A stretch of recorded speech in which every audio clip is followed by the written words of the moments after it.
بپر دارم فیلمتو بگیرم بفرستم. بپر. بارکلا اصلا هیچ وقت خسته مزدگی تو کارش نیست.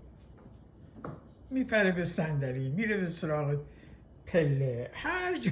فقط اوکی بازی کن، کاری با تو ندارم، من دارم فیلمتو میگیرم.